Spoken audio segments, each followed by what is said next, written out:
salati ve nusuki ve mahyaya ve memati lillahi rabbil alemin.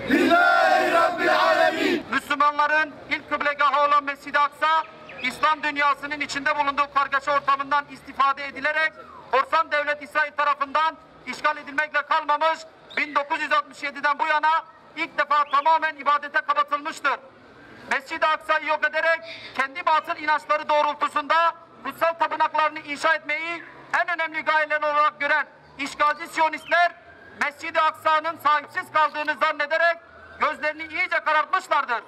Nihai hedefleri Filistin'i işgal ve Müslümanları bölgeden çıkarmak olan İsrail, öncelikli hedef olarak Mescid-i Aksa'nın işgalini planlamıştır ve yıllardır süregelen sistematik uyutma seanslarıyla Müslümanları uyutmuşlardır. Mescid-i Aksa sevdalısı bir avuç müminin dirençleri ise bunca kargaşanın içinde duyulmamaktadır. Aksa'ya uzanan eller kırılsın. Müslümanların kutsal mekanı olmadığı algısını yerleştirme çabaları vardır. Bu Siyonistçe çabayı desteklemek için de öncelikli olarak Mescid-i Aksa'nın etrafını Yahudi yerleşimcileri yerleştirilerek kuşatmışlar, ardından da bölgeyi Müslümanlardan arındırmaya çalışmasına girişmişlerdir. Mescid-i Aksa'nın içini Müslümanlardan temelini de topraktan ayırmak suretiyle ilk kıblegahımızı yıkmayı amaçlamaktadırlar.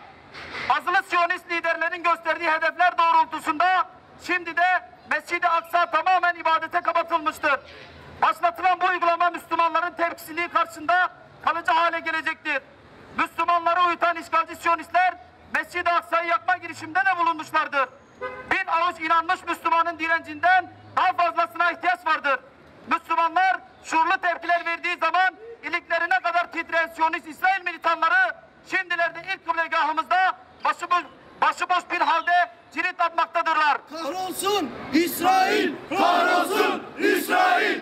Kudüs bize Şark'ın en sevgili sultanı Selahaddin Eyyubi'nin emaneti ve tabusu, cennet mekan 2. Abdülhamid Han'dan olan bir İslam mirasıdır diyen Başbakan Davutoğlu'na ve her defasında kalbimin yarısı Mekke'dir, yarısı da Medine, üstünü bir tül gibi Kudüs örter dizelerini gür bir sesle okuyan Cumhurbaşkanı Erdoğan'a sesleniyoruz.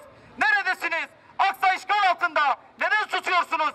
Nasıl görmezden geliyorsunuz? Edebiyatı bırakın. İşin gereğini yerine getirin.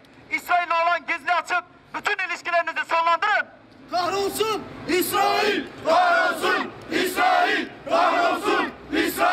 İşgalden arındırılması için İslam ülkeleriyle işbirliği yapıp Filistin barış gücünü oluşturun. Bunları yapmadığınız müddetçe yapılan her türlü saldırılardan mesul olduğunuzu unutmayın.